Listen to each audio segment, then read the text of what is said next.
चीजें हम सबको अपने पेरेंट्स से मिलती है, प्यार, संस्कार और डीएनए। अब जो एक ह्यूमन सेल है उसके डीएनए की लेंथ होती है 2.3 मीटर। जी हाँ, एक ह्यूमन सेल के डीएनए की लेंथ होती है, अरे स्क्रिप्ट में कोई प्रॉब्लम तो नहीं है, मैंने 2.3 मीटर बोला। 2.3 मीटर तो किसी नॉर्मल ह्यूमन की हाइट भी नहीं होती, तो इतना लंबा डीएनए इतना सा सेल अपने अंदर कैसे फिट कर लेता है?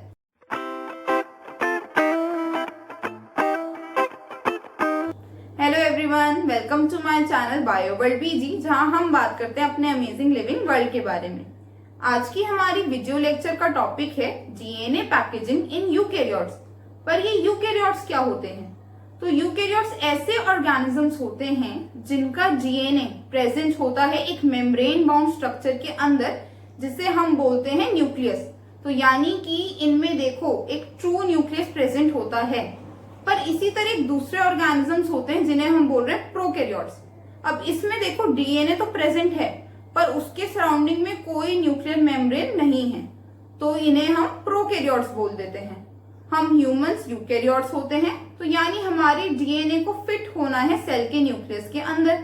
पर डीएनए बहुत बड़ा है और सेल बहुत छोटा है, तो ये सब सेल करता कैसे है वो देखते हैं हम लोग। इसे फिट करने की पहली स्ट्रैटेजी जो सेल लगाता है, इसे ब्रेक कर देता है 46 पार्ट्स में। तो ये डीएनए ब्रेक हो गया 46 पार्ट्स में, तो अप्रोक्सीमेटली हर एक डीएनए मॉलिक्यूल की लेंथ अब हो जाएगी 5 सेंटीमीटर। अभी भी बहुत ज्यादा है। न्यूक्लियस किस में है? माइक्रोमीटर्स में। चीज जो फिट करनी है वो किस में है? 5 सेंटीमीटर में। अब हमें ये पता है ये जो डीएनए है ये डबल स्ट्रैंडेड स्ट्रक्चर होता है, थ्रेड जैसा होता है। अच्छा, इसका डायमीटर जो है वो होता है 2 नैनोमीटर। ये सब आपके एंट्रेंसेस में पूछा जाता है कि क्या डायमीटर है हर स्टेज पे डीएनए का। अब सेल के पास है प्रॉब्लम, सेल को निकालना है सोल्यूशन। तो सेल ना 15 अगस्त वाली स्ट्रैटेजी यूज करता है। अब 15 अगस्त का फेवरेट काम क्या होता है? पतंग उड़ाना, है ना। तो क्या है कि जो चक्री और मांझा है उसमें क्या है कि धागा है और उसको लपेटा है चक्री के अराउंड। क्या हुआ? कम जगह में कितना सारा मांझा आ गया, कितना सारा धागा आ गया। ये भी तो धागे जैसा है। तो सेल क्या करता है? इसे रैप करता है किसके अराउंड पर? कुछ प्रोटीन की बॉल्स होती हैं उसके अराउंड सेल इसे रैप कर देता है। तो इस तरह से ये रैप हो जाती है। अब ये प्रोटीन की बॉल्स जो हैं ये होती क्या है? तो ये जो प्रोटीन की बॉल्स होती हैं इन्हें हम बोलते हैं हिस्टोन ऑक्टामर। ऑक्टा मीन्स कुछ 8 चीजें होंगी इसमें। तो इसमें क्या होता है? 8 हिस्टोन प्रोटीन्स होते हैं जिनके नाम हैं H3, H4, H2A and H2B। सबकी 2 कॉपीज होती हैं। तो उसके अराउंड डीएनए खुद को रैप करता है, इसलिए हिस्टोन ऑक्टामर। ठीक है, तो ये बहुत पूछते हैं कि हिस्टोन प्रोटीन्स किस में होते हैं? तो यूकैरियोटिक डीएनए में यूज होते हैं डीएनए पैकेजिंग के लिए। अब बात आई कि ऐसा क्यों हो पाता है कि जो डीएनए है वो इन हिस्टोन के साथ इंटरैक्ट कर पाता है? तो यहाँ लॉजिक है ऑपोजिट अट्रैक्ट्स। तो जो डीएनए है हमारा वो होता है नेगेटिवली चार्ज्ड। क्यों? क्योंकि इसमें फॉस्फेट ग्रुप्स होते हैं, फॉस्फेट आयंस होती हैं, जिसकी वजह से ये नेगेटिव होता है। पर ये जो हिस्टोन प्रोटीन्स हैं ये होते हैं पॉजिटिवली चार्ज, तो ऑपोजिट अट्रैक्ट्स। पूछेंगे पॉजिटिव क्यों होता है? क्यों? क्योंकि इसमें लाइसीन और आर्जिनिन नाम के अमाइनो एसिड्स होते हैं। ये अमाइनो एसिड बेसिक होते हैं। प्रोटीन जो है अमाइनो एसिड से बनता है। ये क्या है? प्रोटीन है। और ये अमाइनो एसिड जो यहाँ लिखे हैं ये कैसे हैं? बेसिक। तो इस वजह से ऑल ओवर हिस्टोन्स का जो चार्ज होता है वो होता है पॉजिटिव। तो ये दोनों आपस में इस वजह से इंटरैक्ट कर लेते हैं। अब ये जो इंटरैक्शन की वजह से स्ट्रक्चर बना histone around which DNA is wrapped, it is known as nucleosome. जो एंटायर स्ट्रक्चर बन गया उसे हम बोलते हैं क्रोमेटिन। तो जब डीएनए रैप हो गया हिस्टोन ऑक्टामर के अराउंड तो उस को हमने क्या बोल दिया, क्रोमेटिन। इस क्रोमेटिन की डायामीटर होती है 11 नैनोमीटर। फिर एनसीईआरटी की लाइन है कि इसे क्या बोलते हैं, बीड ऑन स्ट्रिंग स्ट्रक्चर। ठीक है, इलेक्ट्रॉन माइक्रोस्कोप में जब देखते हैं तो ऐसा ही दिखता है ये। तो लग ही रहा है कि हाँ भाई एक मोती है, उसके अराउंड धागा जो है उसे लपेटा गया है, तो Beed on string structure of chromatin.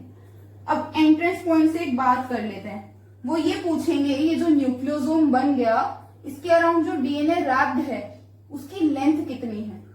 तो एनसीईआरटी ने कहा है 200 बेस पेयर्स, 200 बेस पेयर्स होती है लेंथ उस डीएनए की जो न्यूक्लियोसोम के अराउंड रैप्ड है। अब ये तुम कहोगे यार मैं नेट पे जा रहा हूं, पढ़ रहा हूं, 147 बेस पेयर मिल रहा है, 200 तो नहीं मिल रहा। ये एनसीईआरटी वाले, देखो एनसीईआरटी सबसे पवित्र ग्रंथ है अगर तुम मेडिकल के स्टूडेंट हो तो। जो एनसीईआरटी ने लिख दिया पत्थर की लकीर है, तो 200 base pair means 200 base pair ही याद करना है। तो एक न्यूक्लियोसोम में 200 बेस पेयर डीएनए रैप्ड होते हैं। पूरी जो यूनिट है उसको क्या कह रहे हैं, क्रोमेटिन। क्वेश्चन ऐसे भी आ सकता है कि रिपीटिंग यूनिट क्या है क्रोमेटिन की, तो रिपीटिंग यूनिट इज न्यूक्लियोसोम। तो ये ना बस एक लेवल है पैकेजिंग का। अभी भी सेल को लगता है यार दिस इज नॉट इनफ, अभी भी मेरा काम चला नहीं, तो अब सेल क्या करेगा, फर्दर स्ट्रैटेजीज लगाएगा इसे पैक करने के लिए, अपने न्यूक्लियस में फिट करने के लिए। अब एनसीईआरटी पढ़ो, उसकी लाइन क्या है कि Beed on string structure of chromatin is packed further. ठीक है, कि उसकी फर्दर पैकेजिंग होती है ताकि वो बना दे क्रोमेटिन फाइबर। तो अब ये क्रोमेटिन फाइबर के लिए फर्दर पैकेजिंग इसकी कैसे होगी, तो इसमें एक और हिस्टोन प्रोटीन ऐड होता है। अब उसे बोलते हैं H1 हिस्टोन प्रोटीन। ठीक है, इसे लिंकर हिस्टोन प्रोटीन भी बोलते हैं। अभी राज खुलेगा कि इसको लिंकर क्यों बोलते हैं। तो देखो ये कैसे ऐड होता है पहले तो,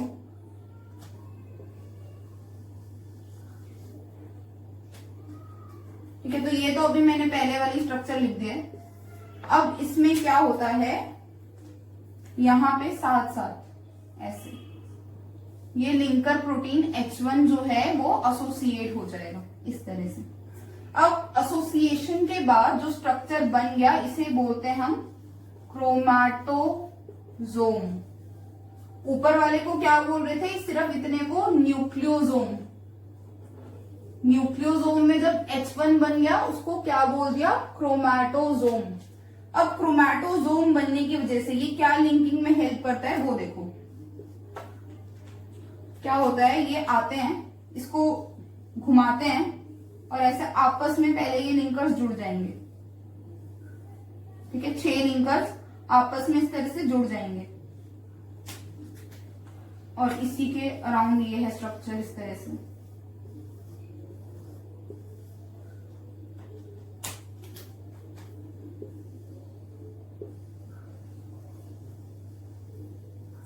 समझ आया, रिपीटेडली अगर ये 6 थे ऐसे आगे, क्रोमैटोजोम 6 क्रोमैटोजोम थे आगे, तो ये 6 क्रोमैटोजोम सारे आपस में आके एसोसिएट हो गए। क्यों, क्योंकि ये लिंकर प्रोटीन आपस में आके लिंक हो गए। तो जब ये लिंकर प्रोटीन आपस में आके लिंक हो गए तो 6 ऐसे स्ट्रक्चर एसोसिएट हो गए।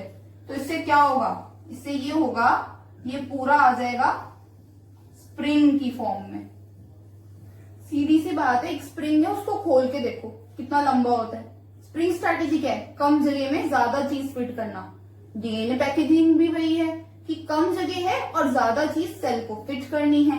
तो इस तरह से ये पूरा एक स्प्रिंग लाइक स्ट्रक्चर बना लेगा। इसे हम बोलते हैं सोलेनॉइड मॉडल ऑफ क्रोमेटिन। इसका डायामीटर होता है 30 नैनोमीटर।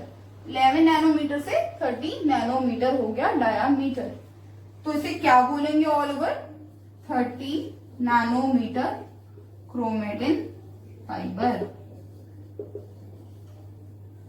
अगेन अब जब आप एनसीईआरटी जाके पढ़ोगे, उन्होंने लिखा हुआ है कि ये जो क्रोमेटिन फाइबर बना ये भी हायर लेवल क्रोमेटिन फाइबर्स बनाती है फर्दर, और उसको बनाने के लिए कुछ स्पेसिफिक प्रोटीन्स इसमें ऐड होते हैं जिन्हें हम बोलते हैं NHC proteins, non histone chromosomal proteins.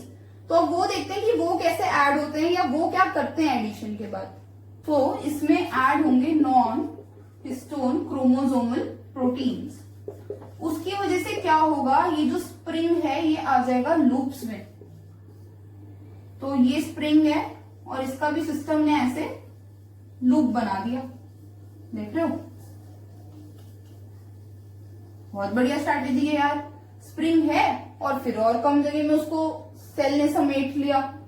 तो इस फाइबर को हम बोलते हैं 300 नैनोमीटर क्रोमेटिन फाइबर।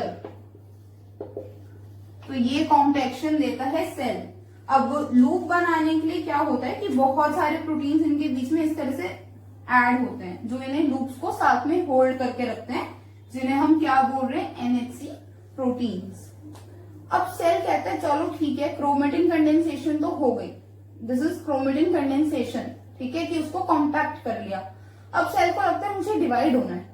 अब हमें पता है कि सेल डिवीजन के वक्त मेटाफेज स्टेज पे स्पेशली हमें एक चीज दिखती है जिसे हम बोलते हैं क्रोमोसोम। तो जो नेक्स्ट स्ट्रैटेजी है सेल की इसे फर्दर कॉम्पैक्ट करने की, उसमें वो क्या करता है, इसे यूज करके बना देगा क्रोमोसोम। देखो कैसे। तो अब क्या होगा कि सपोज इसे मैं ऐसे रिप्रेजेंट कर रही हूँ इन लूप्स को, ठीक है। अब सिस्टम क्या करेगा, लूप की भी लूपिंग कर दी, लूप की भी लूपिंग कर दी इस तरह से। तो ये जो लूप की भी लूपिंग कर दी इसने कब की, जब इसे बनाना है क्रोमोसोम। क्रोमोसोम कब बनेगा, जब होगी सेल डिवीजन। तो ये काम होगा सिर्फ और सिर्फ सेल डिवीजन के वक्त, ओनली ड्यूरिंग सेल डिवीजन। अब ये जो लूप आ गए हैं इनके साथ देखते हैं सेल क्या करता है। तो सेल क्या करता है, इन्हें एम्बेड कर लेता है एक मैट्रिक्स के अंदर इस तरह से। ये क्या है, मैट्रिक्स। इसकी एक आउटलाइन है जिसे हम बोलते हैं पेलिकल। तो ये उसने कर लिया, जो स्ट्रक्चर बन के आया उसका डायामीटर होता है 700 नैनोमीटर एंड इसे हम बोलते हैं क्रोमेटिड। ठीक है, बहुत बढ़िया काम किया सेल ने। पर सेल को क्या करना है, सेल को करनी है डिवीजन। डिवीजन में क्या होना चाहिए कि जो दोनों डॉटर सेल्स बनेंगे उनमें same number of DNA molecules होने चाहिए। हमारे पास अभी कितने डीएनए मॉलिक्यूल्स हैं, 46 डीएनए मॉलिक्यूल्स हैं जिसके साथ सेल ने शुरुआत की है। तो यानी उसे 46 डीएनए मॉलिक्यूल्स और चाहिए। तो इस स्टेज पे क्या होता है, सेल डिवीजन के वक्त कॉम्पैक्शन तो हो ही रही है क्रोमेटिन की, डीएनए रेप्लिकेशन भी होगी। जो रेप्लिकेटेड डीएनए है उसको सेल ले जाएगा पैकेजिंग की तरफ, जो अब तक हमने पढ़ी उस पैकेजिंग की तरफ लेके जाएगा। और एक और इसी तरह का लूप क्रोमेटिड बना देगा। फिर वो क्या करेगा, इन दोनों क्रोमेटिड को आपस में जोड़ देगा एक प्रोटीन को यूज करके जिसे हम बोलते हैं कोहेसिन। और अब ये जो स्ट्रक्चर बन के आया इसी को हम बोलते हैं क्रोमोसोम। तो एनसीईआरटी क्या बोलती है, chromatin condenses further to make chromosome due to addition of NHC proteins, non histone chromosomal proteins. तो ये भी एक तरह का नॉन हिस्टोन क्रोमोसोमल प्रोटीन है। जितने भी प्रोटीन अब इन्वॉल्व हैं फर्दर पैकेजिंग में वो सारे के सारे नॉन हिस्टोन क्रोमोसोमल प्रोटीन्स हैं।